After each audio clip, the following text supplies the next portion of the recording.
Thanks for coming to the James Connolly Forum.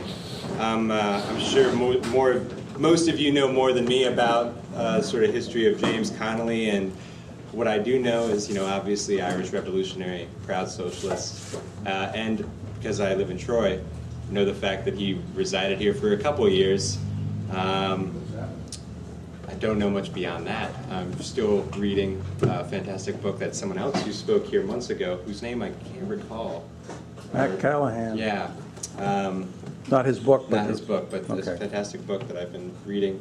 My name's Sean. I am an organizer with SEIU Local 200 United, and I'm here to introduce Steve Early, who is the author of many books.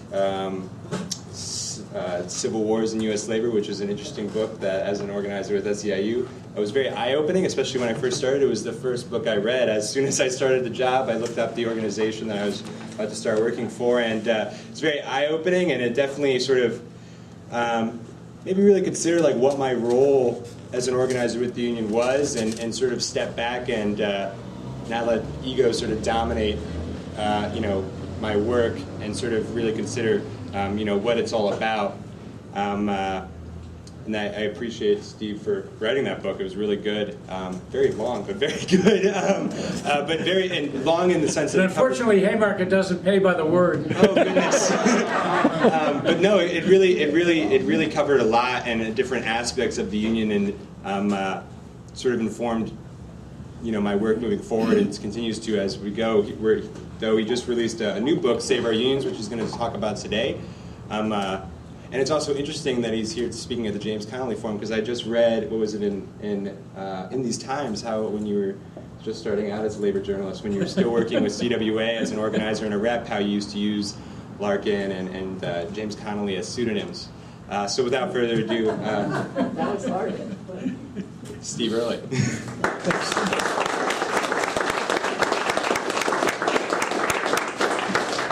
Yes, my former employer and my still union, the Communication Workers of America, was a great organization to work for, but there were times in my 27 years as an organizer and international rep working for District 1 here in the Northeast when some of my extracurricular scribbling would stir up an occasional controversy with a fellow union or state AFL-CIO official or the national AFL-CIO, and there would be a complaint and a little bit of a controversy and a written warning and then a final warning and then a final warning. Unfortunately, I had a staff union, and but when things really got hot, as Sean just said, there's nothing better than a pen name, and I often use my wife's name. She was a real life person and a writer. They couldn't fire her, so but that was when I really felt like thumbing him in the eye. Anyway, I want to thank everybody for coming out. This is an incredible crowd on a Monday night. You are real troopers to be here. I'm going to try to keep my initial book-related remarks real brief, because we have a wealth of labor movement experience and hundreds of years of activism if we added them all up in multiple unions, and I think we'll have the most fun here tonight if we devote most of our time together to questions and answers and group discussion. I do want to thank some particular individuals and organizations, the Solidarity Committee of the Capital District, the two labor councils that are represented here and have been so supportive of the forum and its other speakers, and helped with turnout tonight. Mike Keenan, who along with John arranged for me to come by in 2011. I'm seeing a lot of familiar faces from CWA here. Sister Pat Kumo just came in. How many 1118 members do we have? I just met two other sisters in the back. I want to welcome you and thank you. From Momentum, we have Captain Jack. Anybody else from the IUE, CWA? Maybe Dom becoming a little bit late. No, you're next. Well, there's a whole row between the IUE and the UE. We tried to have a kind of buffer. Yeah, we don't want to revive these old tensions, conflicts. As a Brother Ed from the United Electrical Workers, an inspiration to not just folks in the upstate New York region, but many other parts of the country. Who else do I see here? Brother Andy Coates, a recent visitor out to the West Coast, now the National President of Physicians for a National Health Program, former leader of a PEF local, a longtime activist in the area, and reputedly one of the best doctors in the area. And Fred Pfeiffer, my old friend from the Graduate Student Employees Union / CWA, Fred, right here. And I want to, particularly thank my host on this visit, as in previous visits, who've come all the way tonight here from Fly Creek, Brother Paul Poulos and Sister Rochelle Semmel. Paul was a co-worker of mine in the Teamster Reform Movement back in the late 1970s. Rochelle was a longtime labor educator and organizer of summer schools and special programs for trade union women. Both of them now keeping an eye on the Baseball Hall of Fame from the safe distance of Fly Creek. And there's many other folks that I want to thank as well. But why don't I just say a few words about the latest book? And I'm going to focus on the parts of it that really perhaps have the most connection to folks in the room, past organizing and contract bargaining struggles and strikes that people here have been involved in, or their unions have been involved in. When I was here in 2011, I think we were all kind of on an up. The occupiers were still occupying. The Wisconsin uprising was a more recent memory, another great inspiration. The Verizon strike, I think people had just returned. A little bit more of a mixed situation because people then were facing what turned out to be nearly a year of working without a contract, struggling on the job, and of course ended up with an agreement that was not everything that everybody hoped, but certainly did not include most of the horrendous concessions that people struck against so bravely in the summer of 2011, 45,000 strong for both the IBW and CWA, in what remains the largest strike anywhere in the country in the last decade. So we'll come back to the Verizon strike, I'm sure. In 2012 and 13, there was some good news ahead and some further setbacks. To talk about the setbacks first, very briefly, and I think we talked a little bit about this very serious threatening trend the last time I was here, the trend towards open shop conditions, which was already underway as a result of the election of some very hostile to labor Republican governors in 2010 in Ohio and in Michigan and in Wisconsin.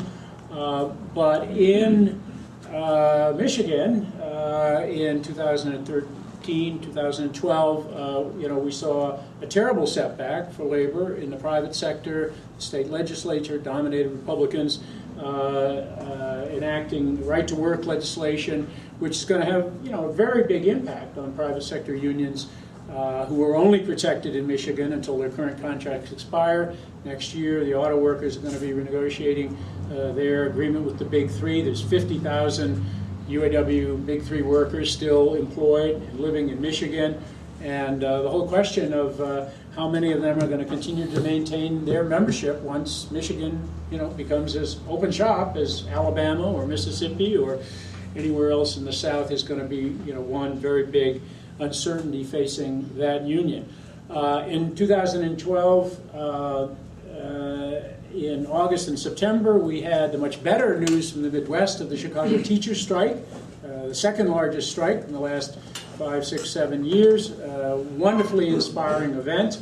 I've probably read and heard a lot about.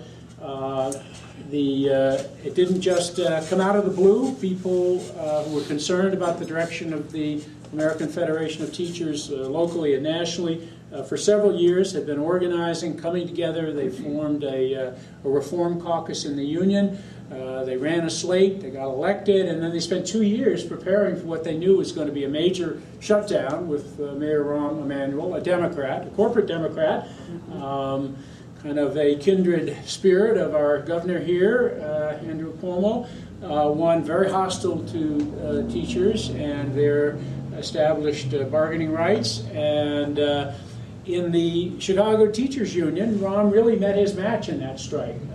I think he clearly expected to set them up for a lot of demonization in the press and among the public, and because the teachers did their homework and they built strong ties to students and parents and folks in all kinds of organizations in low-income neighborhoods and communities, when they went out on strike, there was an enormous amount of public support for what was still a highly disruptive 7 or 8 day walkout.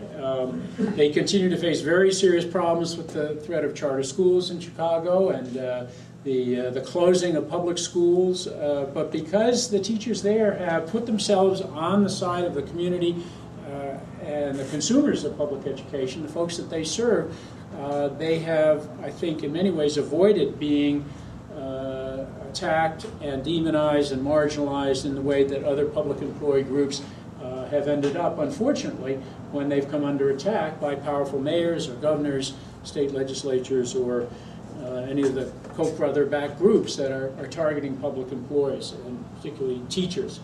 The Chicago Teachers Union struggle, I think the most positive thing I try to call attention to in the book is the fact that it has inspired similar reform movements elsewhere in the American Federation of Teachers and in the National Education Association. Since the Reform Caucus took over in Chicago and really helped transform that union through re-engaging members and mobilizing and building these alliances with the community.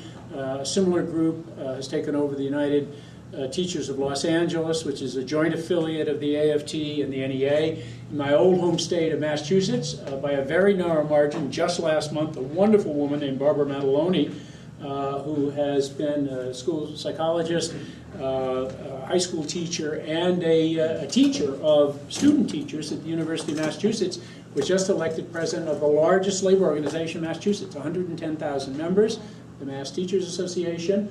And she ran at the head of a ticket, Educators for a Democratic Union. And there's a kind of a certain resonance to it for people who looked at the history of union democracy and reform struggles in other unions. And part of her critique was that the leadership of the MTA had relied for too long on insider relationships with key legislators and legislative committees on Beacon Hill in Boston. They had not mobilized this huge membership that they had, which have incredible networks and ties and connections in communities throughout the state. And the leadership of the union had already negotiated a very controversial deal with state legislators of watering down public school teachers' seniority rights. Barbara and her slate tapped into the growing concern about standardized testing, how the Common Core curriculum is being introduced, and the whole idea of tying teachers' pay and evaluations to standardized test results. And I think it was quite an accomplishment that someone basically coming out of nowhere in an organization where they've had very few contested elections in the past. There's always been a kind of line of succession carefully worked out. She ran against a quasi-incumbent, a statewide vice president who had a lot of visibility, but she built, like the CTU reformers did, a statewide network of concerned teachers who came together, both the ones employed in higher ed and in local public schools, and they face major challenges when she takes over in July with her new team. Similar group came very close to taking over the AFT local in Seattle, and I think this is a really, really positive development because the MTA, the NEA, the national organization, and the American Federation of Teachers, between them, they claim 3 to 4 million members. That's a significant block of public employees, and more than any other group of public employees, they are on the front lines of the corporate-backed attacks and the campaigns to really transform public education in this country according to the blueprints of the corporate-backed education reformers.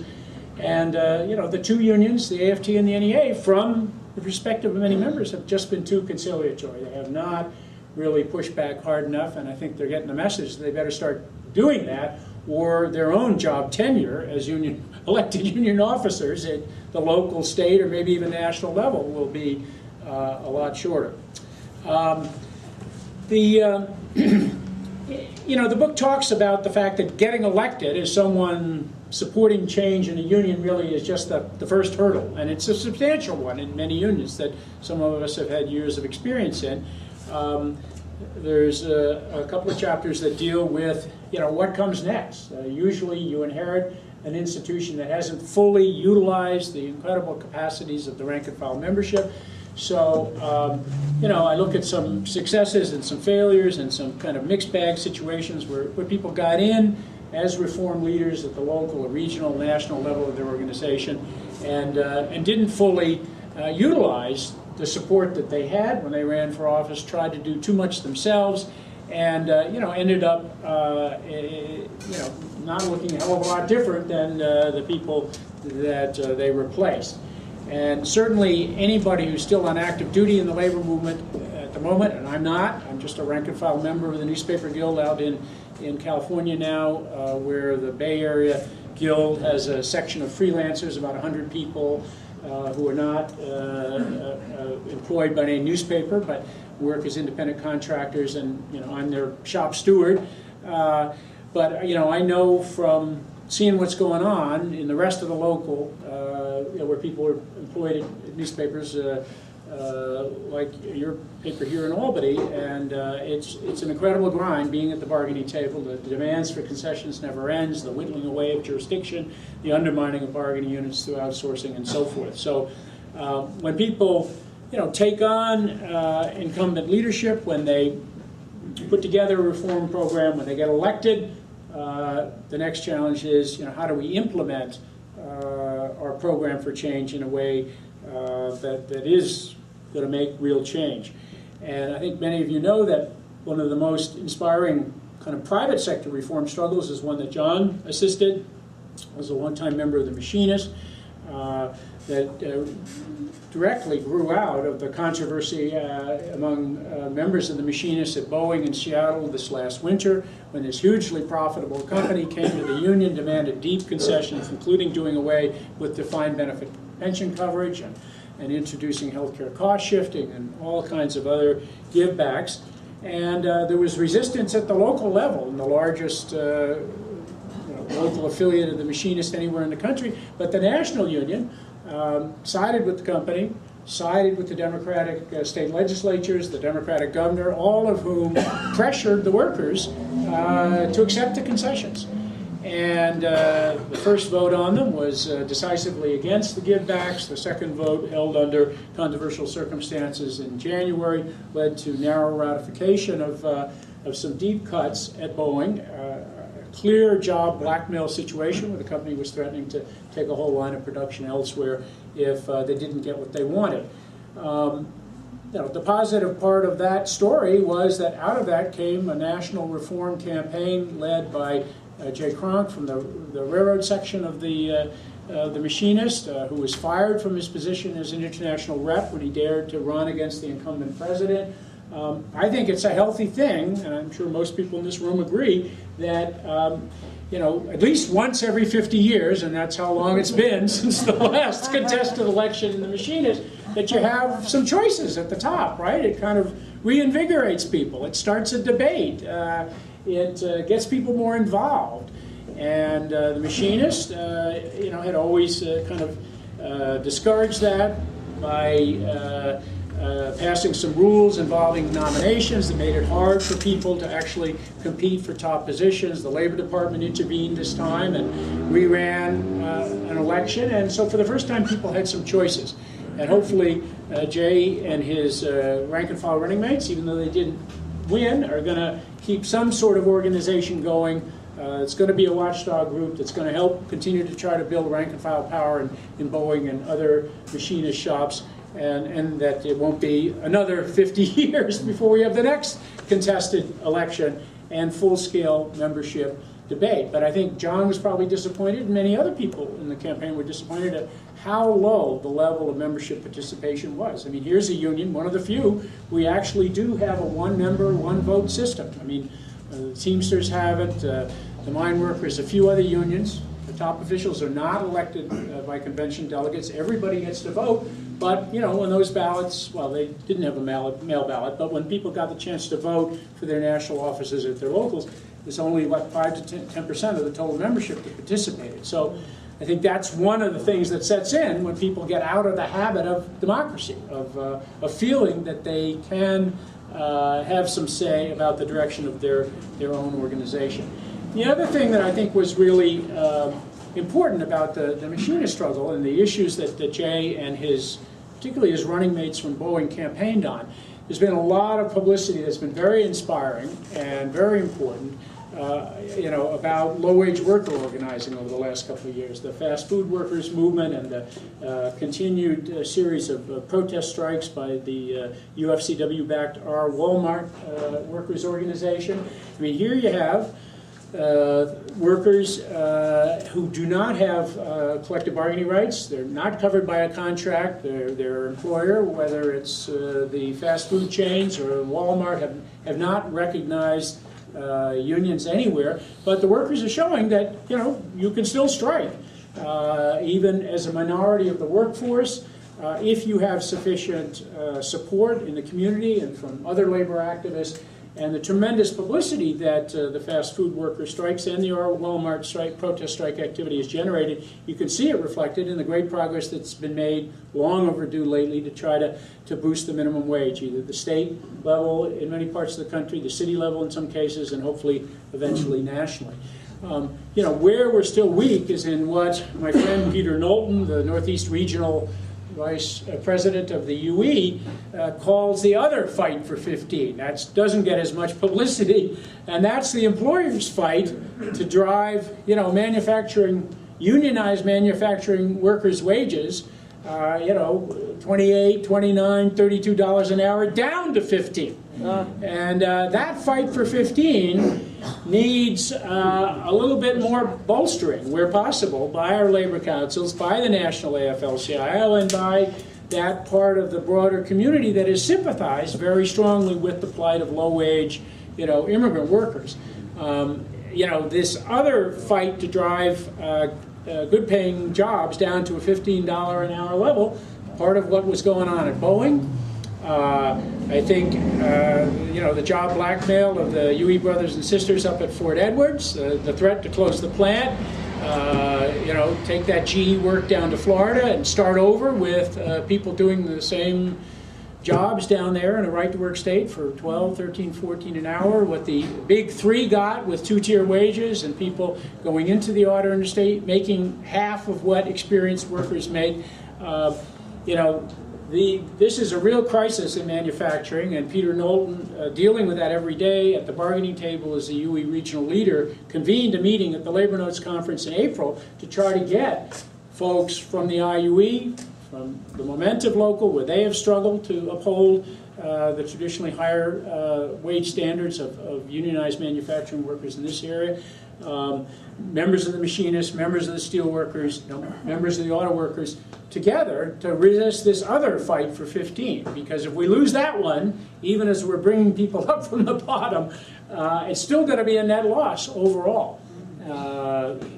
And I think we could probably come back to that, because there is so much going on here regionally with the ongoing struggles at Momentive and up at Fort Edward.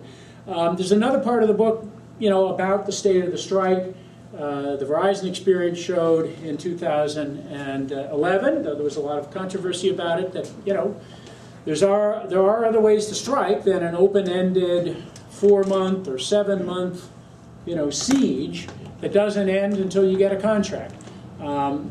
We can go back to some of the debates about whether that strike should have continued or should have been called off or resumed. But when you look around the country, the reality is that the pattern really is to move towards shorter duration strikes, intermittent strikes, 1-2-day strikes. Very few people are striking and staying out until they get what they want, because it is so difficult to do that, minimizing the cost and risk to the workers directly involved. And there's obviously still some examples. The Chicago teachers was a strike until they settled. They didn't go back until everybody had, or a good part of the workforce had ratified the settlement. But out in California, the California nurses, we strike a lot. The new National Union of Healthcare Workers, They've been engaged in 2 of the 4 largest strikes in the last few years, and both of them were strikes that did not result in contract settlements. I mean, they still, the workers, their unions are still involved in bargaining with that employer. The CNA recently got a settlement with Sutter, very anti-union hospital chain out in California, and the nurses had to strike 7 or 8 times over 3 years while the bargaining continued. And it's like, public sector bargaining timetable now, in the private sector. And, each time they struck, the hospitals hired replacements for a whole week. So a 1 or 2 day strike actually had more disruptive impact. But I think it's not just low-wage workers, not just Walmart workers who are engaging in shorter duration protest strikes. It's a lot of other people who do have contract protection, do have bargaining struggles that they hope will end, with the signing of a new agreement. So we can come back to the pros and cons of that shift in the framework for striking. There's a couple of sections of the book, or a major section, dealing with organizing strategies. One of the things that fascinated me was the work that has been done in recent years by the hotel workers, the West Coast Longshore Union, the industrial workers of the world, represented here, I think, by at least a few members, and even CWA, to lay the groundwork for unionization campaigns through the use of salts. This is a tactic that the building trades have used, trying to recruit younger union-minded members, send them into non-union workplaces, and organize from the inside. A different approach than we pursued when it was primarily a full-time organizer, Pat Kumo, off the job, coming over to New England, helping us organize the customer service reps in New England.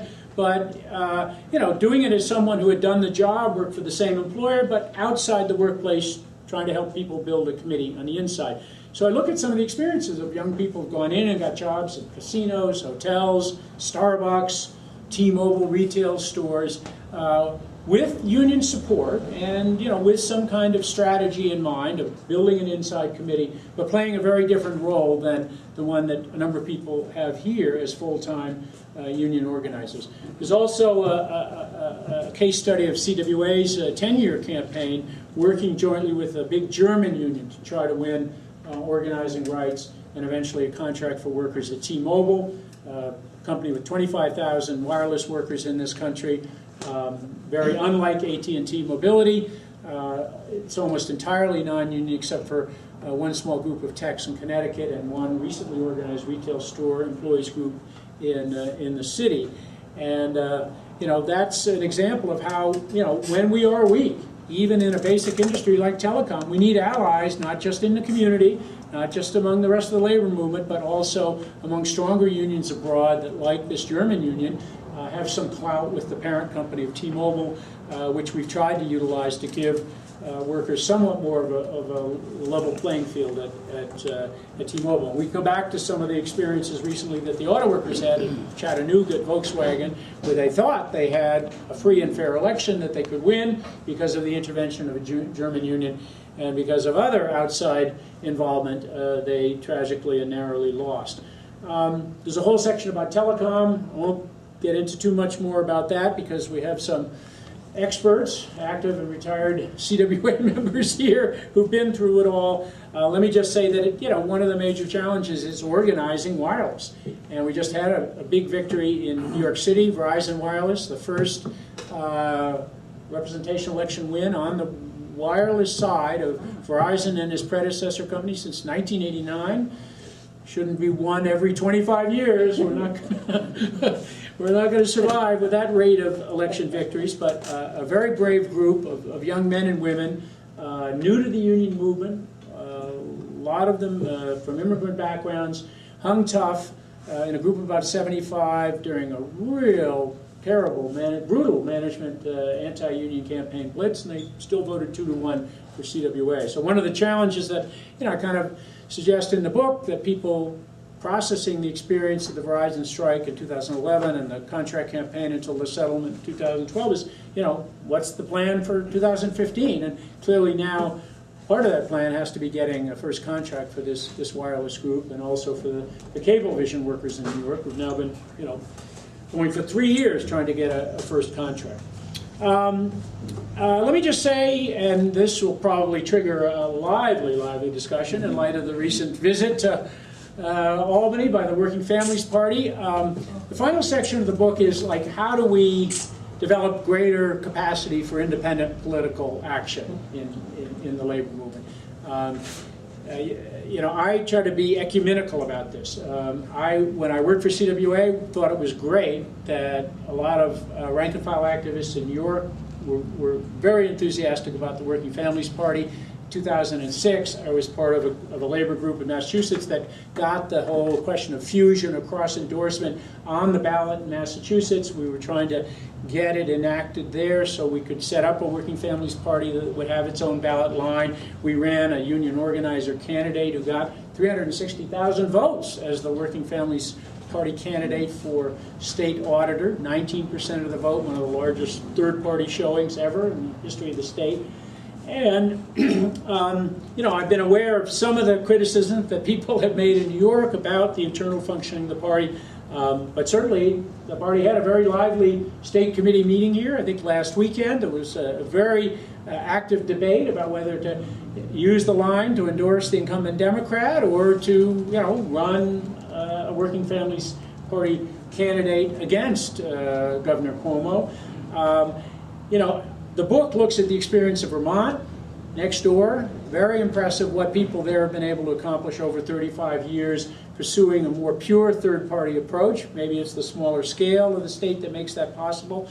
There's a profile of Brother Bernie Sanders and his impact on the politics of the state, how his progressive independent candidacy is becoming mayor of the largest city and doing progressive things there, then becoming a congressman. Now the senator has created the space for the creation of the country's most successful third party. They have 8 members of the state legislature and the state senate and the state house. They have lots of people still in the Burlington City Council. They have people who run as progressives for local elected bodies all around the country. And because they, you know, have been operating for the most part outside rather than outside and inside, which was the original Working Families Party scenario, they've really been able to exert very positive pressure on the mainstream Democrats. They pulled the current Governor Peter Shumlin in a better, more labor-oriented direction. They're on the road to some sort of publicly funded universal coverage if that single-payer, state-level single-payer plan does not get seriously derailed at the financing stage in the legislature next year. And, you know, you have a really vibrant connection between the labor movement and this third party. The new leadership of the Vermont Progressive Party is primarily elected leaders and key staffers and key organizers from the best unions in the state, the Vermont State Employees Association, the Vermont NEA affiliate, the AFT nurses at the Fletcher Allen Hospital in Burlington, folks from the UE. So, you know, the third party is not a marginal force. It's one that's in many ways integrated with the political program of some key unions. And I think, you know, that part of the book is worth looking at because I think having institutions there like a viable, effective third party that can run people from labor backgrounds and get them elected, hold them accountable, and then form a bloc that pull the Democrats in the right direction is really important. And they've got a great worker center there, the Vermont Worker Center, that's also played a critical role in mobilizing support for real healthcare reform. So that's the quick Reader's Digest condensed book version of what's in the book. I grew up on Reader's Digest condensed books, so that was not a put down. That's all we had in the house, and you could get through them quicker. So let me stop there and just throw it open, and I'll try to keep track of who's got their hand up, and I'll try to use the labor notes rule, which is alternate between men and women, so the guys don't dominate the discussion, and if I see too many male hands, I'll start calling on women. So. All right. Let's throw it open. Thank you. Does anybody have the Working Families Party State Committee meeting? Do we have any State Committee meetings? Okay, because I had a meeting, a book-related thing a couple of days ago in Manhattan, and there were about, 15 people from CWA Local 1101, the downstate Verizon local, and they had 2 or 3 people who had been there. And, you know, they ultimately went with the union power broker decision to, you know, endorse Cuomo. But the fact that there was like a primary, like that there was a candidate who could have, you know, won the nomination and run independent, they thought that was exciting, you know, that there was a debate. It wasn't just all worked out behind closed doors, and you know, the desperate rubber stamp was applied, like, you know, 4 years ago to someone who, you know, his credentials haven't gotten a lot better. But anyway, that was the downstate CWA Verizon perspective. All right, so Sister Pat. I was there, and Yeah, you're right. we didn't know until the count how it would go. So it was fair, and everybody just cast their vote. So, This is okay, I was at the, Bob, you were there? Yes. So we didn't know until the end how it was gonna go. So it wasn't like a done deal at all. And it was kind of funny because there were so many really broken hearts that were there. So just to let you know, everybody did what they felt they needed to do. well, just to be at a convention where the outcome wasn't a foregone conclusion, that'd be a little refreshing, a little different than the Democrats a week or so before, I think. All right, anybody else on the word? Yeah, Captain Jack. Okay. What do you think about the international union, all international unions, when it's time to renew a contract? They have to give back towards the company. You know, we have to pay more toward the health care, more to the dental, and, you know, following the contract, and the international telling you, we gotta give back more, you know, things are bad. You're lucky you're gonna have a job, so accept this contract. But what I'm having a problem is, like GE, they don't pay taxes at all. And you got Verizon, they don't pay taxes. So where is the hard time out there? Right. And a lot of my friends in the local, they're saying, why are we not getting support from our international? They're forced not to take this contract. And I just wonder what you think about it. And my second question is, if you're going to write a book in the future, is Captain Jack going to be in it? Depends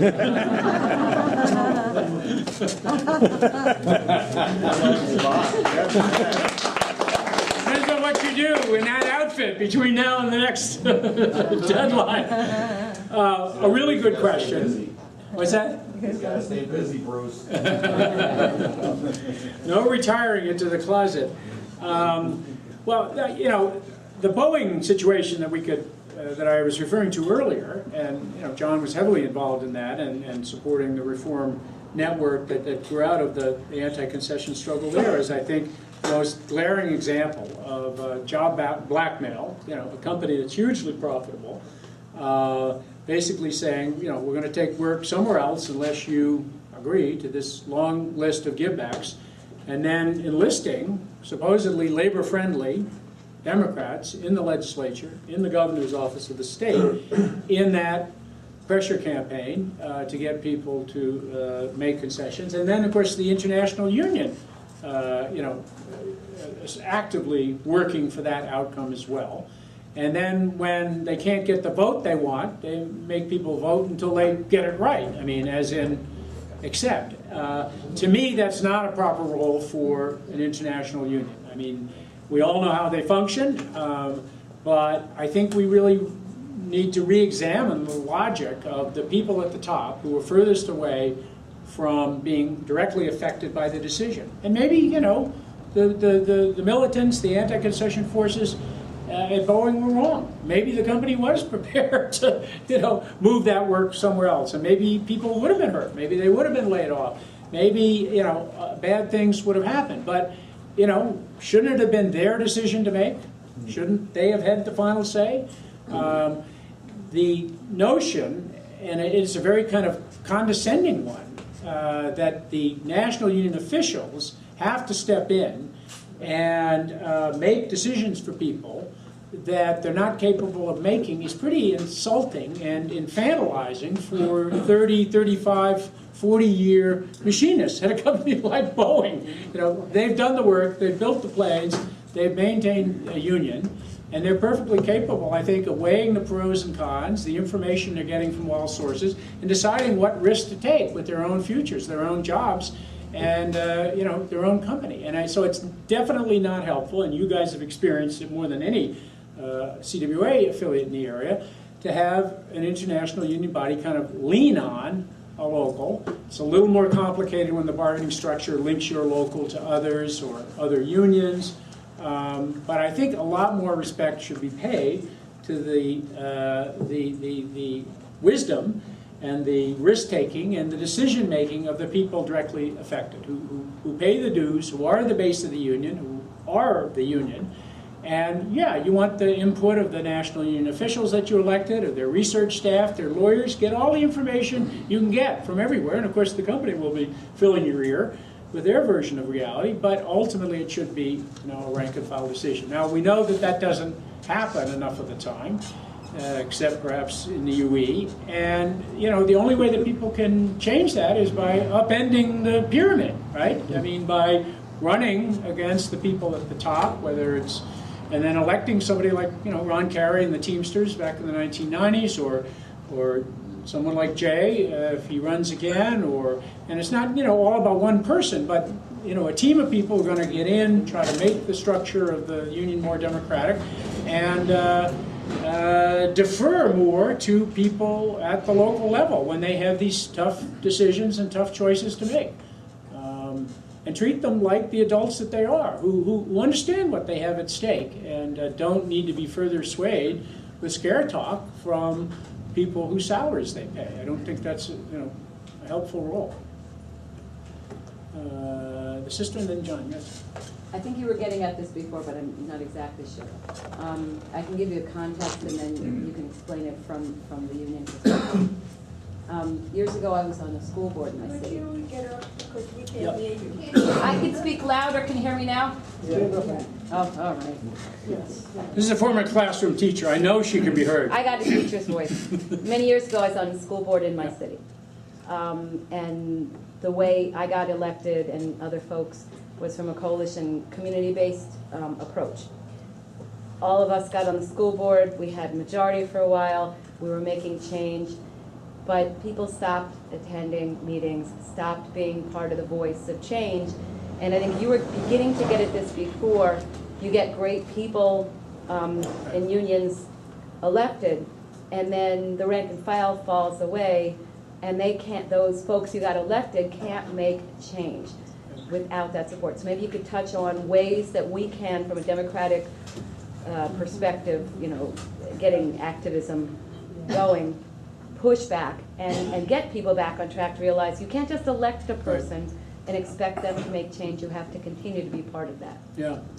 Well, I mean, maybe this is a faraway example, but it's one that I'm kind of familiar with, because I moved 2 years ago to a great city in California called Richmond. Some of you may have heard about it. It's got a green mayor. In fact, our current mayor, Gail McLaughlin, is the green, who's the mayor of the largest city in the country that has a green mayor.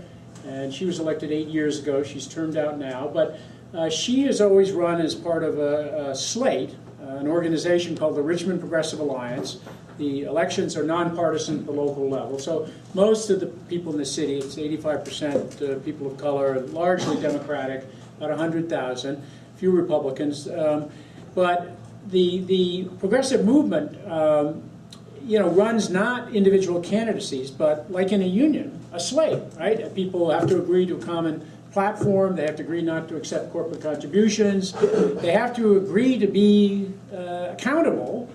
You know, there's been some problems after some people got elected, but accountable to the constituencies that elected them. And this Richmond Progressive Alliance group is kind of an umbrella group that includes about 200 individual dues-paying members, and then community organizations, environmental justice groups, all kinds of different groups that join it as part of a kind of coalition.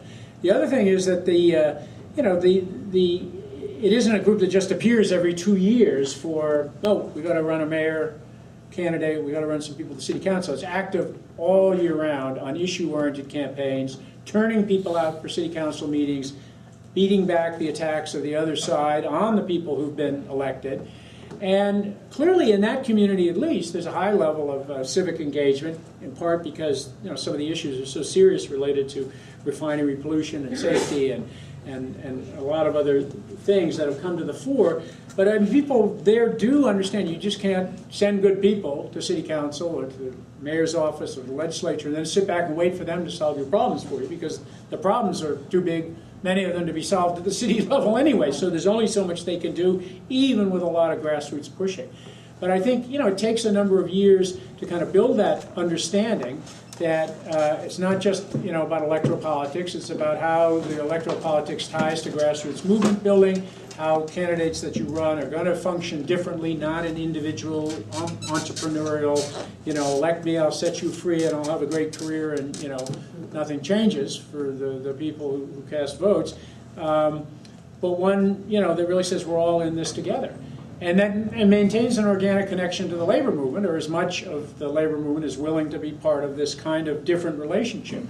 John and others went over and helped with the Burlington bus drivers strike this winter in his old bargaining unit. And one of the many interesting things about that was the role that the progressives on the Burlington City Council played, blocking a move by the Democratic mayor and the Democratic majority on the council to submit the dispute to binding arbitration. That contract dispute involving that group of Teamsters could have been settled in very different and less favorable fashion if some key elected progressive officials hadn't blocked the binding arbitration measure, helped the strikers and their community supporters mobilize, take over City Hall, and really swing opinion in a different direction. So I think if people are willing to play an inside and outside role and constantly say, hey, my job is only to use my elected position to help organize you or help you organize. That's always been the way Bernie Sanders really did things. And I think that always set him apart from liberal Democrats who might have looked similar. But, liberal Democrats that I knew over the years in Massachusetts, when they were members of the congressional delegation, they never called an annual meeting of all the union organizers in the state to brainstorm about, well, how are we going to organize the unorganized, how are we going to win strikes, and how are we going to fight concessions. You'd have to find them if you were in a difficult bargaining situation or on strike, or we're trying to get a letter to some workers encouraging them to unionize, and jump through endless hoops, to get them to make the slightest gesture of sympathy or support, as opposed to electing somebody who then initiates outreach to union activists and says, how do we work together? How can I use my office, to help you build your movement? And that's something Bernie's actually done, with environmentalists. He's doing it right now to help veterans, to fight to preserve what's best for the Veterans Administration. And but very few of our elected officials, as we know, conceive of their public office role in that way. They don't see themselves as organizers, even if they started out that way. John? Yeah, I think another thing we need to address, and this comes out of the machinist situation as well, is the fact that Bruce is always concerned about the international unions. That at the top, and this was a big issue for the machinists, is that you have to call it corruption. I mean, there's no other word for it. Where, for example, at the top level of the machinist union, there was a vice presidential candidate on the incumbent slate who had never been a member of the machinist union. She was the secretary to the boss. His son got $175,000 a year, who had never been a member of the machinist union. In the international, the union has a Learjet to fly people around in.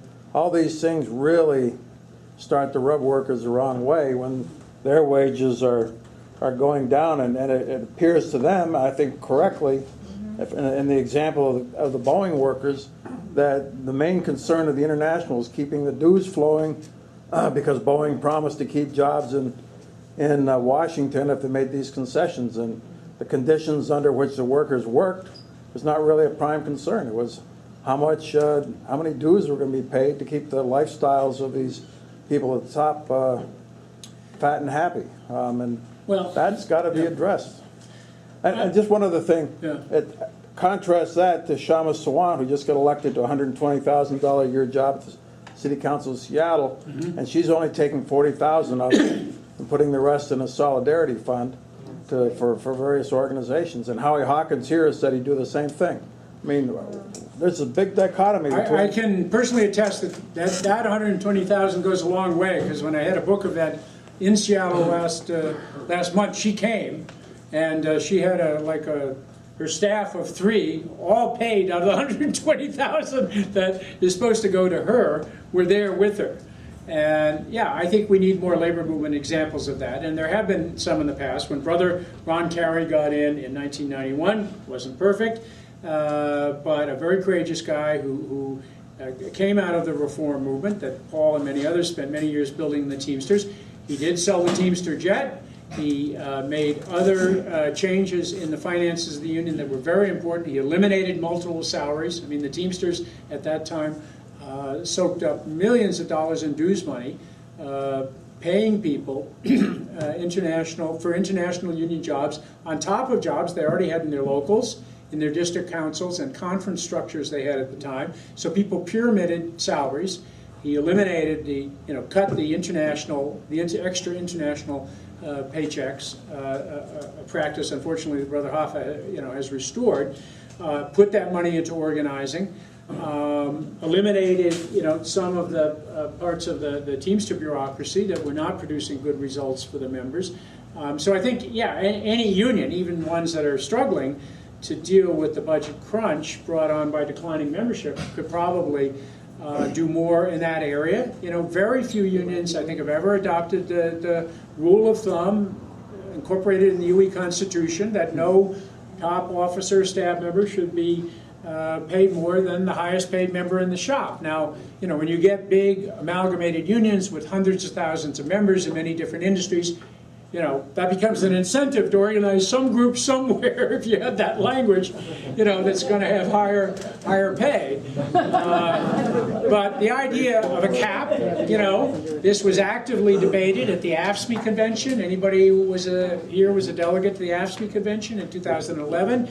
You had Danny Donahue, again, a guy with some baggage, but he ran against Jerry McEntee's designated successor. And one of the things he called for was, a salary cap and reducing the very considerable salaries the top officials of AFSCME collect. So I think there's a lot of unions where you could definitely ratchet down the top pay as more than a symbolic gesture to get people back more in touch with, what working members are living off of. How about $15 an hour?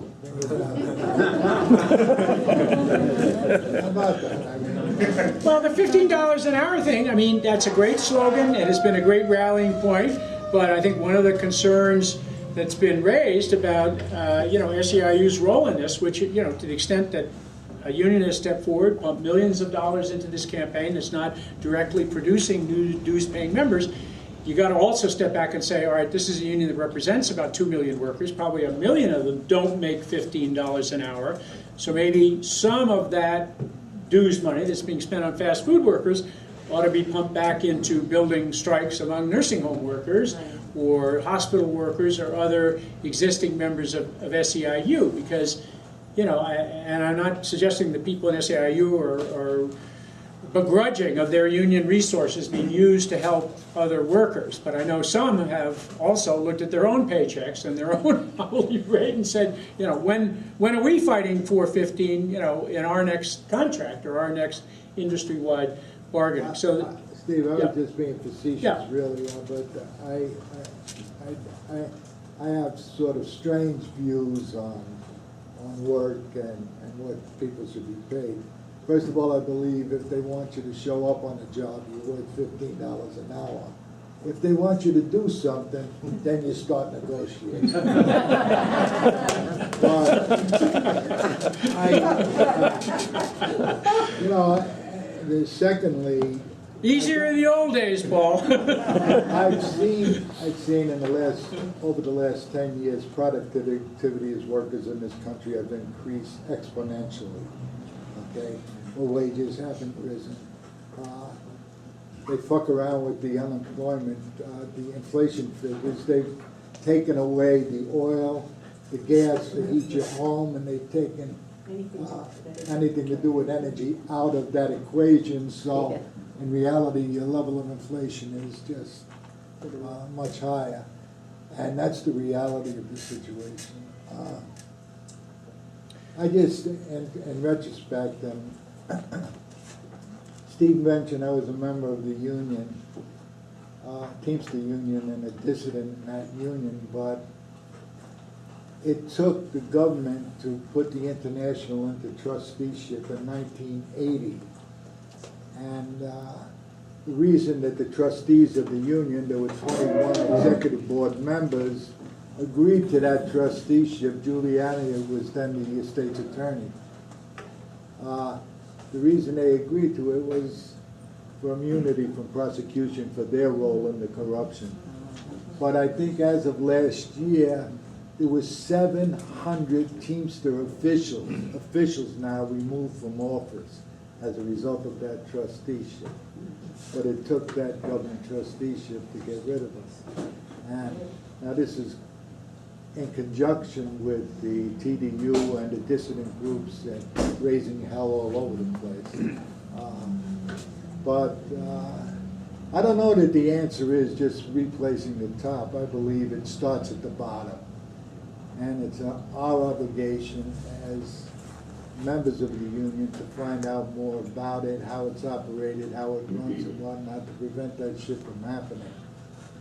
There was a time ago, I don't want to monopolize this thing, but there was sort of, from the international level, there were international unions that withdrew from the AFL-CIO for change, I believe. That was their motto. Whatever happened to that? There was no cohesion. Well, very, very quickly, because we do have some other hands, there is a section about what happened to the Change to Win. You know, a lot of people, I think, pointed out at the time it was really about money. I mean, it was kind of a dues revolt. People, the unions that left originally, the service employees, the carpenters, the laborers, Unite Here, the Teamsters, you know, didn't want to pay the per capita dues to the AFL. They didn't feel they were getting enough back. That was a huge financial hit to the AFL-CIO, which has you know, strained its finances certainly since 2005, even with several of the original unions, the laborers and Unite Here and UFCW coming back to the fold. But I think Teamsters and SEIU are going to stay out. The carpenters left Change to Win and didn't reaffiliate with the AFL-CIO because they saved millions of dollars. The two remaining unions, major unions in Change to Win, Teamsters and SEIU, the farm workers are the third small one involved, pay half in per capita dues what all of our AFL-CIO unions do. So for better or worse, they feel we can, you know, do better things with the money, spending it directly on organizing or fast food workers or multiple salaries, you know, take your pick. And if we go back to the AFL-CIO, you know, that's going to be a big financial hit. I mean, it did not prove to be the formation of the new CIO. It didn't prove to be a boon to new organizing, the kinds of good things that Change to Win unions did, working together on campaigns for port truckers or warehouse workers. They were all the kinds of things that the same unions did as part of the Food and Allied Services Trades division of the AFL-CIO. So why did you have to leave to create a fast outside the AFL-CIO? I mean, it really came down to the bottom line. We can save money and do our own thing. And I think it was terribly irresponsible because in the 10 years before the split, you know, after SEIU helped elect John Sweeney in 1995, huge influx of people from SEIU to the AFL-CIO payroll. They changed the pension rules so there was quicker vesting. I mean, you know, Trumka inherited an organization with huge legacy benefit liabilities, to use the dreadful language of Verizon.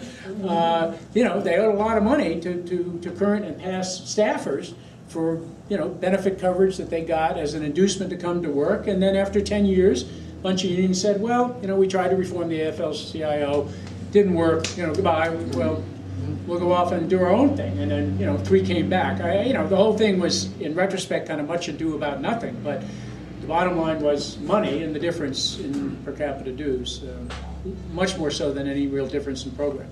The sister back here, yeah. Yes. One union you haven't mentioned particularly is NICET. Yeah. Would you give us your insight into the recent upheaval in the leadership there? Well, New York State teachers, I mean, you know, we were talking about that a little bit at dinner. I don't want to put anybody who's connected to the organization on the spot. You know, it's similar in statewide structure to the Mass Teachers Association. I think the narrow election victory by Barbara Mataloni there last month in Massachusetts is a bit more of a break because none of the new officers and board members, you know, were part of the previous union establishment. I mean, it really was and is a continuing kind of rank and file upheaval. You know, I read about, you know, the election. It sounded like people were campaigning for change. I'm not in a position to say, you know, how much they've been able to implement what they said they were going to do. And, you know, anybody who you know, is a teacher union leader at this point, I mean, it's not an enviable job. And the only, you know, survival strategy individually or organizationally really is to empower and involve as many members as possible, community allies, build a Chicago Teachers Union type coalitions. And I think it's very hard in the larger teacher organizations. I see this in California, I saw it for years in Massachusetts, where people for a long time, you know, for good reason, relied on the legislative connections, the full-time lobbying staff, the lawyers, the servicing staff, that whole, you know, more servicing union approach. It's very hard in a short period of time to, you know, change that into something entirely different. The thing that's really going to change, you know, for better or worse, how unions function, is the not very positive development of more open shops. You know, when we're talking about what makes elected officials at any level more accountable to the membership, well, when you lose dues checkoff, and you have to hand collect dues or sign people up to pay their dues through bank drafts or their credit cards, let me tell you, then you have an internal organizing challenge on your hands. And, you know, there wasn't a Supreme Court decision today, but there may be this week or later this month in this case involving the home care workers in SEIU Local 880 out in Illinois. And that's a case, you probably read about it, Harris v. Quinn, where if the right-wing Supreme Court goes all the way in the wrong direction, at least home care workers and possibly broader constellation of public employee unions are not going to be able to collect agency fees in the rather automatic fashion that we've become accustomed to here in New York State, Massachusetts, and many other places. People are going to have choices, and they're going to make choices, in some cases, to drop out. And when you look at the shocking decline in union membership levels for AFSCME, the teachers, even the Graduate Student Employees Union, University of Wisconsin, I mean, it varies from union to union. But since Walker's Law was introduced there, they lost, you know, the union shop, agency shop protections, and had to hand collect dues. There have been lots of layoffs of staff. Some of the unions made the mistake of not creating a lower dues rate since people really didn't have full collective bargaining coverage. And so now you have units, you know, where everybody was paying something a few years ago, either fees or dues, with 20, 30, 40% membership. And the only people in this country who've had any recent experience building a voluntary dues-paying membership organization on a large scale in the South, ironically, is like the UE in North Carolina, the CWA in Texas and Mississippi and Tennessee, a few of these other states where people never had union shops, they never had fair share dues payment requirements, there's no full collective bargaining in the public sector, and people always had to build a union of voluntary dues-paying members from the bottom up through direct action, through some forms of lobbying, through, you know, handling grievances, but in pre-Wagner Act fashion. So that's where we're headed. And for people, you know, critics of the labor movement who said, well, you know, the death of the labor movement was when we got the union shop and automatic dues checkoff and things were better and the unions were more democratic when the shop steward had to go around and hand collect dues. Well, that theory is being tested out, and it's going to be tested out more widely. But when people are deeply alienated from their union, rightly or wrongly, when they're angry and frustrated and they're pissed off and they're taking it out on the union. That initial transition from everybody paying something for the representation they services to get, to everybody paying whatever they feel like, can be pretty rocky. And we'll see in these home care units, which I'm sure Sean and other SEIU or AFSCME or AFT people know, with the daycare workers here in New York, high turnover, low wage, not that much connection to the union in some cases, and you know, a lot of people are just having something deducted from their check and they're not sure what it's for or whether it's dues or fees. Somebody, the Right to Work Committee, does a big campaign saying, hey, you don't have to pay. There will be definite loss of membership in many states. So, yes, the brother in the back. Yes, so up until a couple months ago, I served as the lead staff person of the Labor Federation around here, and you know, we had at one point in time went down to a leadership institute training with the national AFL-CIO, and they, maybe almost ironically, right, we had this training about movements versus institutions, and you know, the sort of the evolution of movements into institutions, and how oftentimes those institutions ultimately fail the movement that formed them. So what I guess I'm asking is, looking at Working Families Party 2 weekends ago, looking at particularly our internationals, but even some of the statewide unions here in New York, and even some of the larger locals, at what point do you think members have to say, you know what, I mean, it's time to walk away from this institution and rebirth the movement? And, you know, at what point do you make that call that institutions like the Working Families Party, where you can pay for a vote, maybe aren't the kind of democratic institutions we're looking for to represent our values? Right. That's a very, very, you know, tough question. I mean, I think looking at it sort of broader, internationally, historically, you know, what was played out at the Working Families Party convention is really similar to what's been going on within the British Labour Party for many years, where, okay, you had a Labour Party that wasn't trying to, you know, work inside and outside a centrist party, but there was the same tensions, and I think still are in the British Labour Party, between rank-and-file activists who belong to local Labour Party branches and the big national unions who pay in large amounts of money and wield what are called block votes. And so there's always a tension between the union power brokers in the party, the major unions that support the Labour Party, and the grassroots activists who may or may not be part of the British Labour movement narrowly defined. And so I think, you know, the Working Family Party tensions between, I mean, in the Labour Party, it's, do we have a candidate who's going to be really a strong supporter of the union, or somebody that's going to be a little more moderate and maybe more electable? So they have these kinds of arguments about who should be the next candidate for prime minister within the party, not should we endorse the candidate of the Democrats or the Liberal Democrats or the Conservative Party. I mean, I think, you know, these institutions, as frustrated as we can be with them, and as flawed as they may sometimes be in their functioning, you can't just, you know, shake them up and smash them. I mean, because they take many years to build. I mean, how long has the Working Families Party been around? Like more than 15 years? Yeah, we had our sweet 16. And, it was, you know, it was way before that we actually got going, you know, yeah, concept and so on. Yeah. And, you know, people say, well, how long did it take to, you know, form this third party in Vermont? Well, you got 30 or 35 years, you know. I mean, you wish it could be 3 or 4, and that we could just wish these things that we would prefer to be part of as unions or parties into being a lot quicker. But the reality is, it really takes a long time, and even when they don't turn out the way that we had hoped or expected, you know, we better be sure that we got a plan B that's feasible and viable before we, you know, sink the boat that we're in.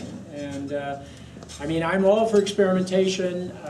You know, I've mainly been a third-party voter myself, but I can't say that, you know, many of the union members that I worked with and represented outside of Vermont felt that, you know, Jill Stein or Ralph Nader or Jill running for governor of Massachusetts was a particularly pragmatic or effective approach. I mean, people admired the way they functioned in debates. They liked the platform. They liked the ideas. They liked the fact that somebody was speaking up for workers' rights and labor.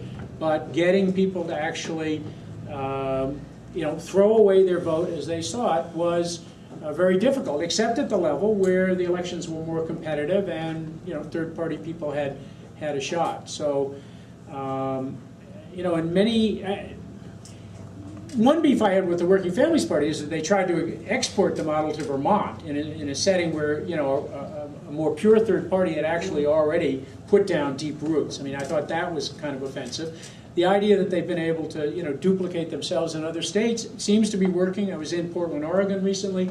Tom Leadham, a longtime Teamster Reform leader, is very involved in the Working Families Party there. So, I think the model is a reflection of the culture of the local labor movement in a different state, people using the same party model and fusion or cross-endorsement, if they can get it, might be more independent of the Democrats than the Working Families Party leadership has felt they can safely afford to be here.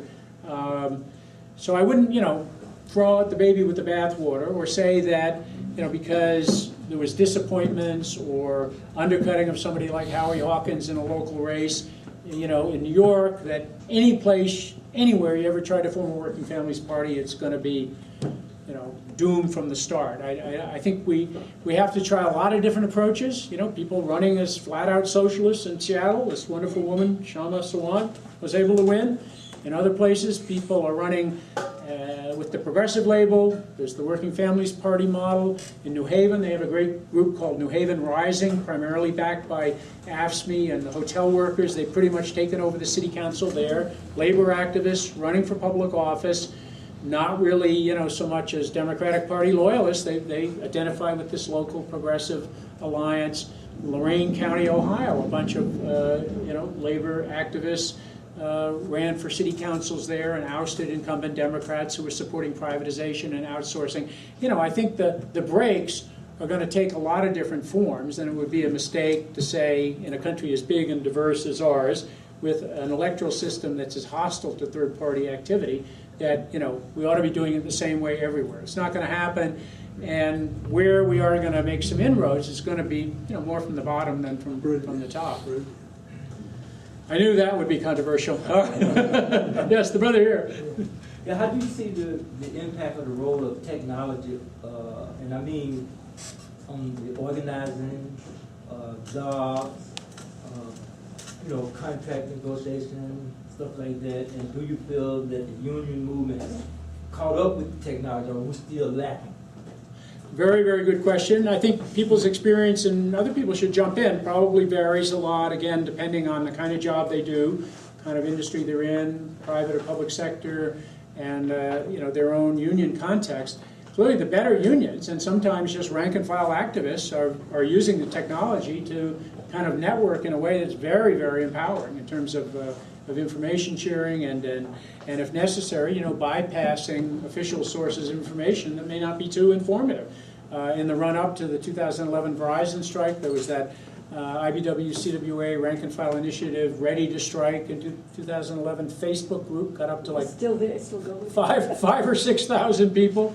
Wasn't started by either national union. I mean, CWA started its own in response, but people used that both before and after the strike to exchange information directly, to debate strategy and tactics, to post information about what they were doing. 10 years ago, 15 years ago, we still would have been handing out leaflets to try to do that. So clearly the social media as an internal, external organizing tool is making a big difference and can help in these campaigns where you've got to, like Jay Cronk and his slate, find people all around the country for a national vote, and you only have a few months to do it. You can't be everywhere personally, so setting up websites and sending out email messages and developing listservs is real important. I think the downside of the reliance on social media that a number of people have noted is people get out of the habit of face-to-face interaction. Get out of the idea that to really do something collectively, you've got to come together in a basement like this. You have to debate, discuss, come up with a plan, get to know each other. The anonymity of the internet is not always conducive to that. But again, I think it's situational. We have a so-called non-majority union that CWA has supported for many years at IBM. It involves a lot of people who are in technical, professional IBM jobs. They're not big meeting goers. They're the prototypical, Dilbert cubicle dwellers. And for them, it's more natural to be part of an organization that mainly exists online. I think one of CWA's frustrations has been, well, can't we get these IBM workers to do more together in real time, in real life? And they have, they have had protests at shareholders meetings, and they do other things together. But, if you're part of a workforce that is not in a traditional workplace setting, if you don't have the internet, you're going to be even more fragmented and atomized and unable to come together to do anything in any form. But the Get Active online campaigning just has to be part of the overall union building approach, because you still need people doing what our Walmart workers have been doing, the fast food workers have been doing, and a lot of traditional union members have been doing, which is assembling, making their presence known, speaking out personally, not hiding under screen names, and taking the risks, including the risks of being fired or suspended for engaging in collective activity that is a different form than it takes in social media. But I mean, any union that's not tapping into that is like really hopelessly lost, because I mean, it's just so critical for holding people together, and it's made it harder, I think, to try to have an institutional monopoly on information, certainly around bargaining. What excuses are there for not posting daily bargaining reports in just about any bargaining situation, large and small, and providing people with much more interactive opportunities. Ground rules. Yes. Right. If you agree to a black hat in your first meeting. Yes, brother. The anti-union movement in this country, is it around the world? Do they have like a Koch brothers, like in Europe and stuff like that, that's going after unions? I would say that the tax rates in countries like the UK and Germany and certainly Scandinavia, I mean, they have millionaires and they have billionaires, but they don't get to the scale of the Kochs.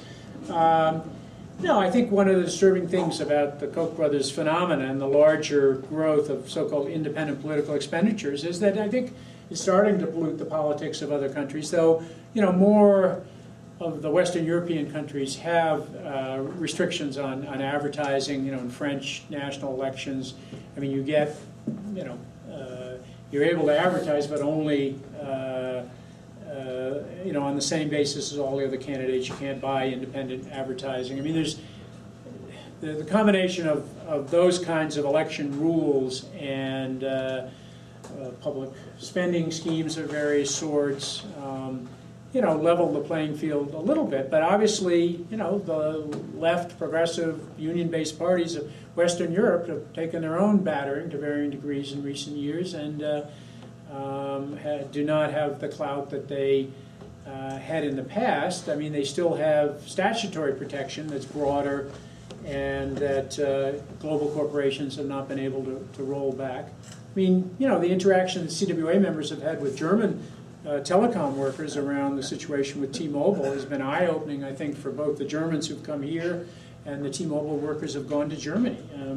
The rank and filers who go to Germany and discover that every worker in the country has a statutory right to paid vacation, paid sick days, that the Works Council structure gives people an additional voice beyond collective bargaining, that the kind of firings and suspensions and layoffs, retaliation for union organizing are still pretty unheard of in Germany. But the U.S. model, is encroaching, and one of the reasons why a union like Verdi, the German union, has been helping CWA for 10 years is they see the model of outsourcing customer service work as someday undermining the tens of thousands of their members who work for Deutsche Telekom in Germany, not the Philippines.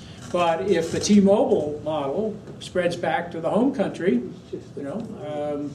German workers could be faced with the same job security threats that people are already struggling with here. So, there's still a lot to point to in terms of higher standards, and I think it's helpful always to to point out that the same companies that are so bad to deal with here, though some of them are bad to deal with there too, Amazon or IBM or, you know, when they go to Germany, they have to set up a works council. They often have to recognize unions. I mean, even Walmart. So the way it is here is not the way it has to be everywhere, as much as, you know, the companies would like to convince us that that's true.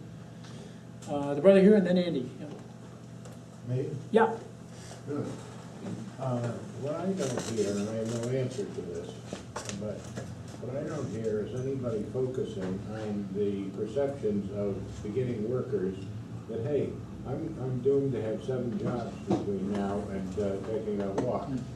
Why should I give a rat's backside about whatever's going on at the union meeting? And when you watch GE, for instance, playing the let's keep the jobs in town so that one more guy can retire, Right. against that, I think we need to be devoting some serious planning of how we're going to deal with it.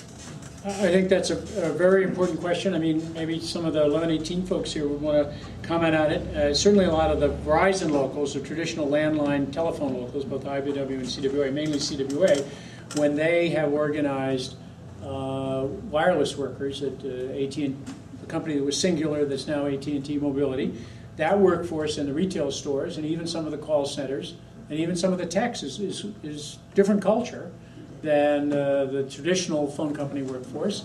And many of the retail store workers, I think, are much newer to the idea of being in a union. There's higher turnover, people are on commissions, you know, a different kind of a payment system entirely. And, you know, when these locals go amalgamated, they have to find a way to be much more attentive to women, to younger people, to people who work for another company, who are in the fastest growing section of their own industry, or the reaction will be very much like you said. You know, why do we go to these union meetings if they don't even talk about our problems? And it seems to be a bunch of, you know, much older men and women who've worked for, you know, the landline company for what looks like decades. I mean, I mean, you guys have, you know, promoted people like Rachel. I mean, you've tried to connect that new workforce through opening up the structures of the union, right? Yeah, because we look for some co-workers. Yeah. Mike. And there's other locals that haven't done that, and so you have younger people who could be new blood feeling alienated and excluded, and, you know, they're collecting my dues. And there is a higher turnover in that end of the industry. People don't have the expectation, oh great, I got a job at AT&T Mobility, I'm going to be there until I retire with a defined benefit pension. Well, you know, 35 years from now, I don't think any young person who's a retail sales store employee has that thought in their mind necessarily. All right, Andy, and then we have a couple of hands down here. Yeah. So you're the great chronicler of the contest between labor and capital in our time, and by focusing on the workers who should have already a way to fight because they have a formal connection with each other to defend one another, you're sort of discovering the laws of history. It's like a big honor to have you here in Troy. Thank you very much. Well, I have a question. It seems to me that, you know, coming out of the mid-'70s, there was going to be hell to pay for labor. And they've come up with one ingenious way to beat us down after the next. I mean, all the way to this guy in the White House who is actually worse than the previous guy in every possible imaginable way. And some of the things that the previous guy couldn't have even gotten away with. And yet he gets away with saying he'll put on his comfortable shoes and help us out. And all this stuff. I think, in my mind, we're still losing against capital.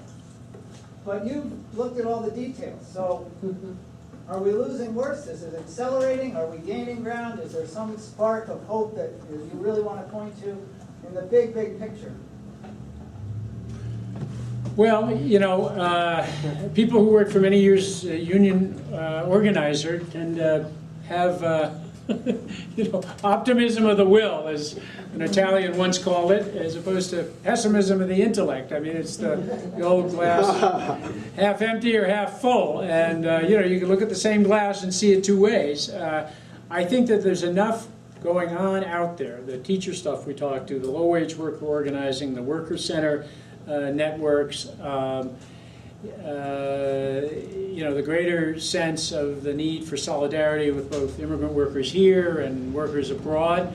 Those are all very, very important trends that may add up to more effective pushback. What disturbs me, and I was a little critical of the AFL convention last fall in LA in covering it, because in many ways it was a great event, lots of labor allies, lots of younger people, lots of diversity, lots of showcasing of great work involving the worker centers. But I felt that some of those bastions of union strength that are under siege didn't get their due. That there wasn't enough discussion about the Chicago teachers' experience, the need to resist concessions at hugely profitable companies like Verizon, like Boeing, like Kaiser. We have tens of thousands of union members with this huge body of experience in workplace structures and union steward networks, and a history of struggle and organization. I mean, if we can't hold the line there, how are you going to tell other manufacturing employers or telecom industry employers or healthcare industry employers that aren't racking up billions and billions in profits that we're not going to give back? I mean, it's setting a very bad example for all the rest of the bargaining in the public sector.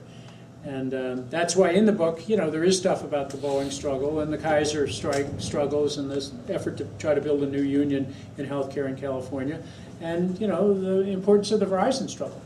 There were some people who felt that after close to 25 years of resisting premium sharing, it was just hopeless at Verizon, that the line could not be held another time.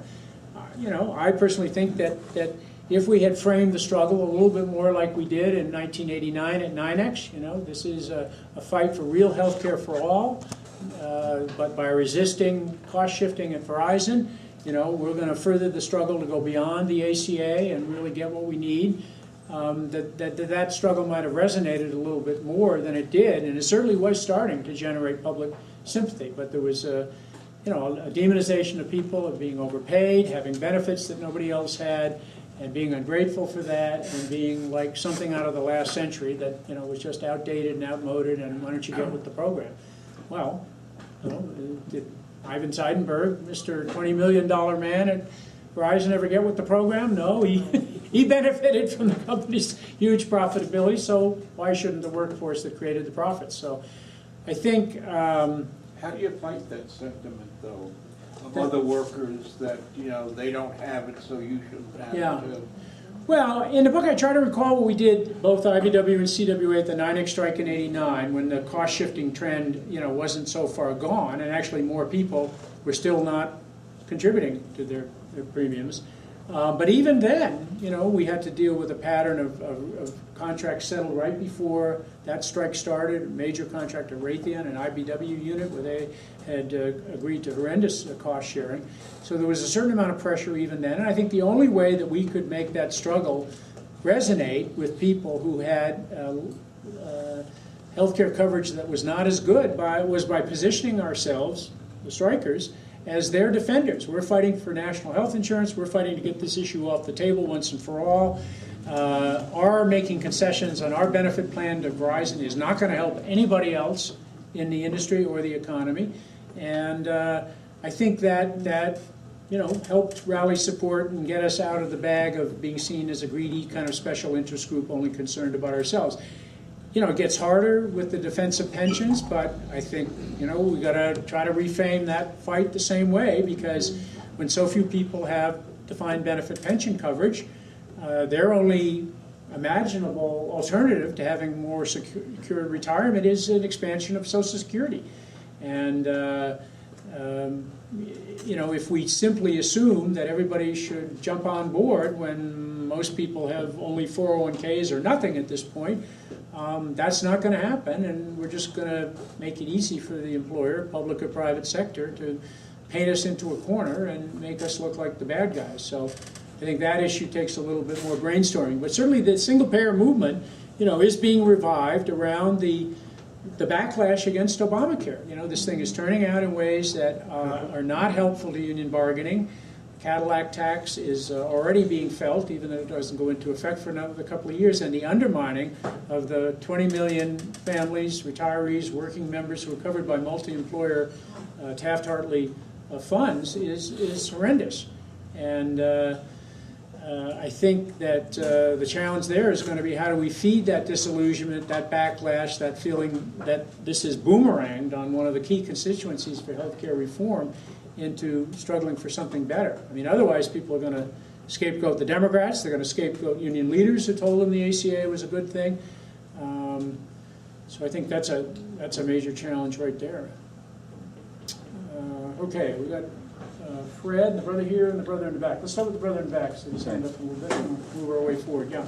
I was just following up on the issue of the public sympathy and the lack of this strange phenomenon where you have this recession that is so deep and lasted so long, and clearly generating from the sins of capital rather than the failures of labor or the greed of unions. And yet, we haven't been able to continue that decline in union membership. We haven't been able to generate any major degree of public sympathy for the unions.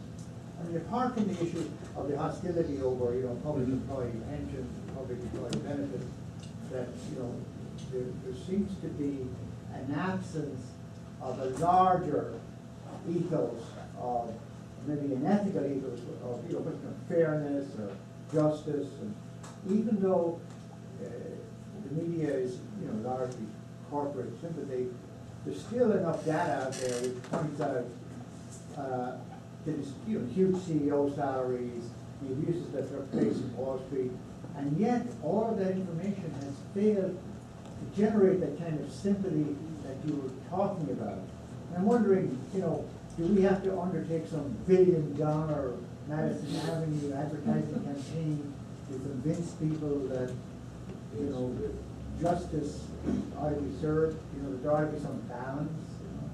I don't know, how do we go about it? Yeah, I don't think, we're ever going to be able to outspend them. I think when you still have a basis of 15 or 16 million union members, that's still a sizable minority, of the overall workforce, and they have families.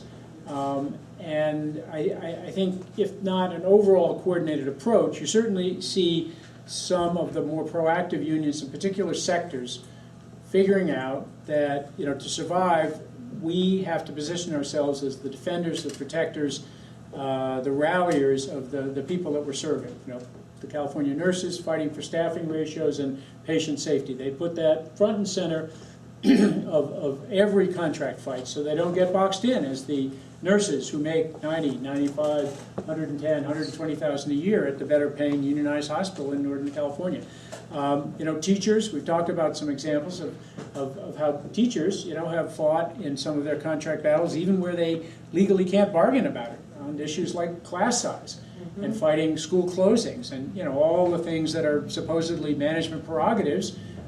They blurred that distinction by reaching out to the folks in the community, students, teachers, people in churches and community organizations who are concerned about the quality of education from the standpoint of consuming it and wanting to see it improve. Not begrudging teachers decent pension or health care coverage or wages, but wanting to see teachers also fighting for the things that they think the schools need more of. A wonderful new president of the Amalgamated Transit Union, Larry Hanley, for the last 2 or 3 years has been trying to turn his union of subway and bus drivers around the country in a better direction. Larry has brought hundreds of his members to the last 2 labor notes conferences. He came up as a local union president in Staten Island, one of the more conservative parts of New York City, and built community support for his bus drivers local around fighting for improved scheduling, better equipment, better maintenance, better service, and laying the groundwork for any round of contract bargaining with 6, 12, 18 months of community outreach around the issues that might not even be on the bargaining table, but were of greatest concern to the people that the bus system on Staten Island served. Mark Diamondstein, the new head of the American Postal Workers Union, again, you know, it shouldn't take until 65 for a former organizing director and reformer to finally make it to the top job in the union. Let's hope it's not too late.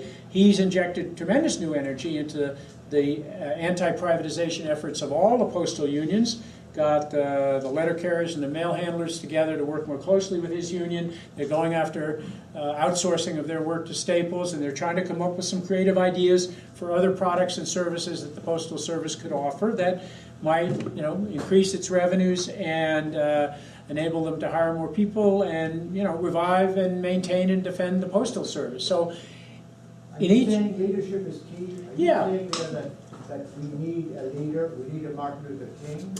No, I'm saying in the union context that we need somebody who, you know, understands he or she can't do it himself or herself at any level, that the membership has to be kind of fully engaged, but that we have to utilize the much broader networks that every group of union members have. You know, the fact that they have kids in the public school, the fact that they belong to churches, they belong to immigrant organizations, they have friends, neighbors, family members, and we can't keep these union fights as private matters just between a single employer and a particular group of union members. That's a losing formula at this point, if it ever was a, you know, a winning approach. We have to be much more freewheeling, public, open about our activity, much more movement-oriented, but not abandon the basic tasks of, you know, collective bargaining, contract enforcement, and building workplace structures where they still exist and can still be created, you know, based on the nature of the work that the people are doing. I don't think, you know, we want to make a virtue out of necessity and say, you know, the wave of the future is worker centers, the wave of the future is looser forms of labor organization, the wave of the future is this, that, or the other thing. I mean, we've still got a very strong base in certain industries, and if we don't defend that, we're not going to do, and I know this has been a debate in CWA, much effective union movement building with our other community partners if our own members are feeling the union is not spending enough time defending these citadels of remaining strength. Yeah, the sister in the back. One of the things I have found when unions do, and I think they should do, and why the message I don't have to come across, even to most of our members, is that a union defends human rights. Right. And we're doing it for all, not just our members. Right.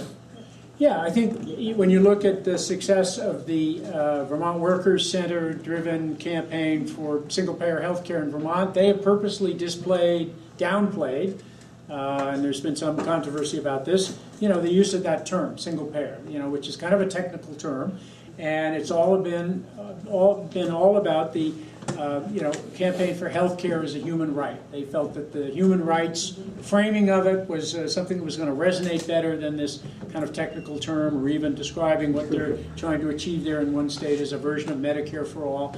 And I think the workers' rights as human rights kind of language has been used certainly in work that unions have done with partners abroad, defending workers under attack in Colombia or in Bangladesh or any number of places where conditions are really bad. But you know, we're getting there here. So I think the more we talk about workers' rights as human rights, the more, you know, people will maybe rethink how they see fellow workers, fellow union members, and what they're up against, and the stake that they have in helping them win, rather than suffer another setback that ultimately is going to hurt everybody and the society as a whole. Fred, and then the brother here. Yeah, two quick questions. On dues, my first union that I was a representative for, the dues was $2 2 hours of what your pay was, plus $1 for the strike fund a month. People really understood that, and it was very progressive. Now what I saw in that SEIU union was every year another $1 a month, another $1 a month, and I predicted there'd be some decertifications around the $5 to $6, and there were at some of the shops. What do you think a good dues structure is? And then two, we always say higher union density means more justice, more fairness. But in France, where the union density is lower than in the United States, they have very strong workers' movement. And I don't know if you're familiar with that, but if you can explain why that, you know, sort of moral statement, higher union density, more justice, could be, you know, seen the lower union density, but more justice. Well, I mean, without passing judgment on certain other unions' dues levels, and we can come back to that, in the CWA experience, there's about 40,000 people, I think, nationally in CWA who are members, treated as full members, but because they're in states primarily as public employees where there's not full collective bargaining rights, you can't negotiate a contract, Texas, Tennessee, Mississippi, states like that, they pay dues at a lower rate than the members who pay the 1.3 kind of basic dues. And I think if you don't make that distinction, you are setting yourself up for making it very hard in these Wisconsin-like situations to continue to charge 1.5 or 2%, if that's what the old dues were, you know, when you had collective bargaining, and now you don't. And I think the UAW dues increase that they just passed this last week is a real big risk, because those 50,000 auto workers whose contract is up next year, current national auto agreement is going to be the last agreement in Michigan until right to work is you know, rescinded there, where they can, you know, have automatic checkoff. If people are unhappy with the next national contract, if there's still a two-tier structure that's a big sore point with younger workers, newer hires, I would foresee a lot of people, you know, dropping their membership. And I think unions have to be more responsive to that. You know, there was a big debate in CWA after the Defense Fund was bankrupted by the 1989 NINEX strike about the added on the dues increase that created the bigger strike fund. I think when people see where the money's going, see evidence that it is being used either for strike benefits or to fund contract campaigns or to take care of the scores of workers who were fired for a year by Verizon between 2011, who got COBRA coverage, who got $300 a week, and you know, that made a big difference for those folks until they were reinstated as part of the final settlement. So I think if dues increases are tied to clearly understandable defense mechanisms that people believe are going to strengthen the union, they'll vote for them. But if it's just you know, we need it to grow, or we need it to meet our payroll, or we need it for a bigger building, that's very risky if we're moving into the terrain of France, which, as you indicated, is one national open shop. Nobody has exclusive bargaining rights with any employer. You have 3 or 4 different labor federations competing with each other. So actually, dues have to be set competitively, because people, if they get upset with the CGT, you know, they switch to the CFDT, or at the telephone company, they join a group called SUD, Solidarity, Unity, and Democracy. How's that for a union name? And there are, you know, differences in the dues levels and the approach, and to get anything done against a common employer, they all have to come together and strike together and work together. But there's a lot of hopping around, and, you know, the majority, if they see fit, don't have to belong to anything, because membership is not mandatory. So I think we're headed in that direction, but without the element of the choice, unless, as the brothers suggested in the back, you know, some new unions are perhaps created that could be an alternative where people, you know, feel that would be helpful, as opposed to further dividing and weakening the organized component of the particular workforce. So I think we've been going on for a long time. Any more real quick questions? This would be like speed dating. So I don't think we can have second helpings until everybody has had their say. We have one. Anybody else not have a chance to speak? 2 more. Okay. Real quick.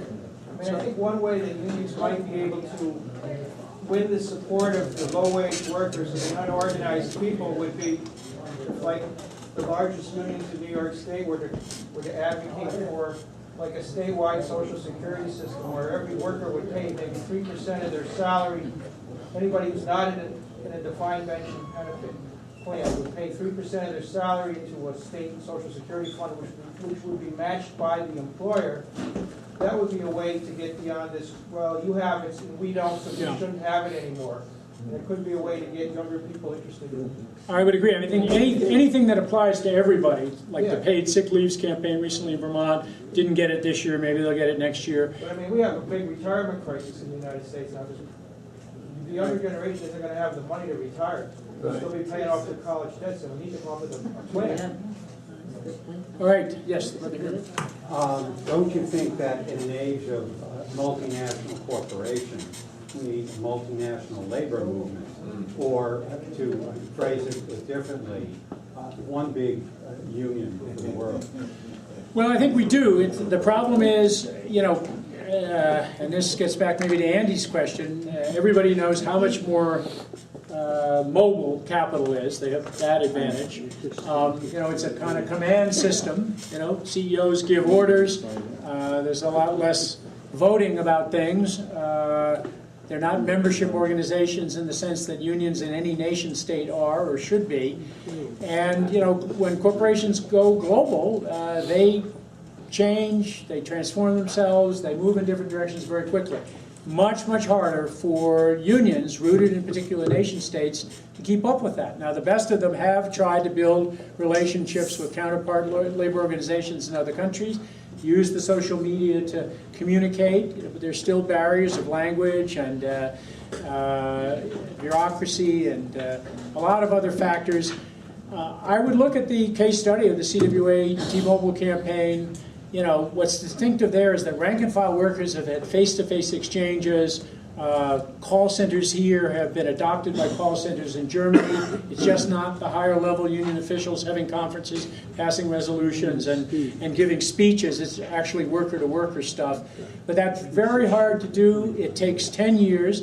And a single new corporate merger can change the landscape. If T-Mobile goes ahead with this merger with Sprint, the Deutsche Telekom, the German-owned piece of this merged company, will be down to 20%, and the leverage of the German union partner, notwithstanding 10 or 11 years of wonderful work, is going to be further diluted. So we're always playing catch-up in a very necessary way, and the more we can eliminate some of these distinctions based on what country you're in, and get back to the notion of the workers of the world uniting, the better off we're all going to be. So, thanks for coming.